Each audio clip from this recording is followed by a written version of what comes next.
सबैले सन्चै हुनुहुन्छ। आई होप तपाईँ सबैजना सन्चै हुनुहुन्छ। हिजो हाम्रो सानो बाबुको जन्मदिनको विशेष अवसरमा परिवारसहित हामी छातीबराई मन्दिर दर्शन गर्न गएका थियौँ। त्यहाँ पुगेर हामीलाई आवश्यक पर्ने फुल अक्षताहरू किनेर हामी मन्दिर गयौँ। बिहान 8 बजे मन्दिर पुगे पनि मन्दिरमा चाहिँ भिड थियो।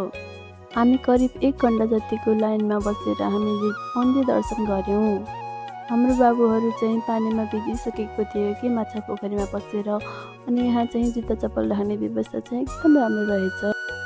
हामीले पूजा सकिँदासम्म त लाइन पनि धेरै लामो भइसकेको थियो। अनि त्यसपछि हामी त्यहाँ किरा र निउरो किन्यौँ र मन्दिर वरपर घुमेर खाजा खाने ठाउँमा फर्क्यौँ। अनि हामीलाई चाहिँ सेल एकदम मनपर्छ, त्यही भएर सेल खायौँ म र बाबुले। अनि त्यसपछि हामी हाम्रो अर्को यात्रा सुरु गर्नतिर लाग्यौँ। धन्यवाद।